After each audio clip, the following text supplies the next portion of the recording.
Schlechte Audiospur im Video oder fehlende Audiospur? Das reparieren wir heute. Du kommst aus dem Urlaub zurück, willst den Urlaubsfilm schneiden, aber der Wind hat dir erst das Mikro zerfetzt und dann die Tonspur zerlegt.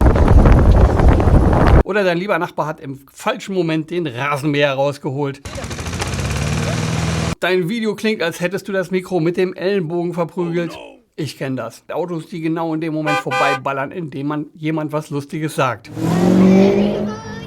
Die Klimaanlage des Hotels, Sirenen, Hupen, ja, es kann viel passieren und schon klingt deine Tonspur wie ein kaputter Staubsauger. Eine Brandung, die so laut ist, dass jede Stimme klingt wie ein Sprachmemo aus der Waschmaschine. Dann diese legendären technischen Patzer, das Rascheln deiner Hand, wenn du dachtest, du hältst die Kamera, aber in Wirklichkeit hast du zärtlich das Mikro massiert. Und es klingt, als würdest du eine Tüte Chips zerdrücken. Dann technische Überraschungen, die jeder Hobbyfilmer kennt. Mikro falsch angeschlossen, Mikro gar nicht angeschlossen, Mikro angeschlossen, aber nicht ausgewählt, Ton übersteuert, Ton verschwunden, Ton unbrauchbar, Ton im Eimer, Ton verzerrt, Ton tot. Und wenn dir davon manches bekannt vorkommt, dann wirst du heute froh sein, hier zu sein, denn es gibt eine Lösung. Wir bauen uns für unseren Lieblingsclips die Geräuschwelt einfach neu zusammen. Ich zeige dir heute, wie du passende Geräusche findest und wie du aus einer kaputten Tonspur eine glaubwürdige Atmosphäre machst. Meine Sounds und Soundeffekte, die hole ich mir immer von Artlist. Und deshalb freue ich mich auch, dass Artlist heute dieses Video sponsert. Ich habe euch 3, 4 Beispiele rausgesucht und nehme euch jetzt mal mit hier. Los geht's mit unserer akustischen Rettungsmission. So, erste Szene hier. Meine Frau steht schön am Meer. Windgeräusche waren das eine. Das eigentliche Problem war, neben mir standen 3 Leute, die sich so laut unterhalten haben, dass das natürlich in meiner Tonspur drin ist und die auch nicht weggegangen sind.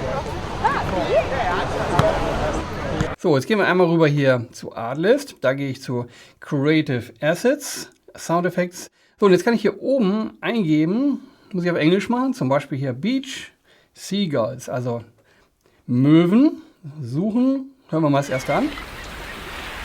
Das klingt schon ordentlich. Lad mir das hier runter, wähle ich WAV aus, das ist die beste Qualität. Und dann hören wir uns das mal an.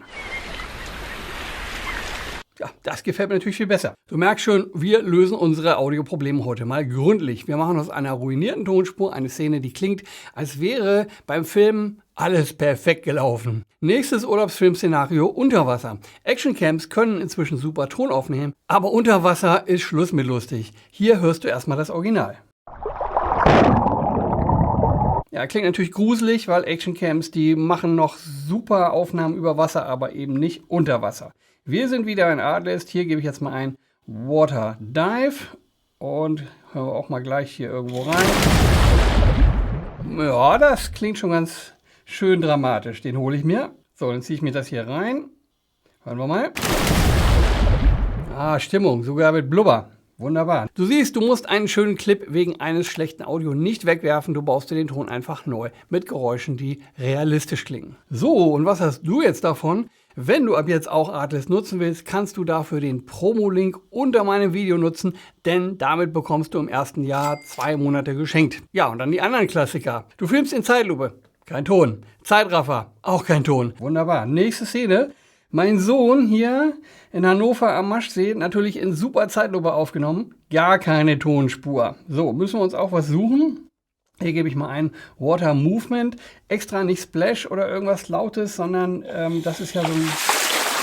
Ja, genau, ein bisschen was Langsameres, was Weicheres, weil es ja Zeitlupe ist. Muss ja passen. So, Download starten. So, springen wir mal zur letzten Szene hier. Venedig, Canale Grande, schönen Zeitraffer aufgenommen, aber natürlich ist dann auch die Audiospur komprimiert. Jetzt will ich mal gucken bei Artlist, ob das auch schöne Originaltöne gibt. Venice, Kanal. Und wunderbar, hören wir mal rein. Ja, ich würde sagen, so hat das geklungen. Ein paar Leute im Hintergrund, bisschen Rauschen. Das will ich haben, das hole ich mir hier. Kein dramatischer Effekt, sondern Originalsound. Passt. Wunderbar.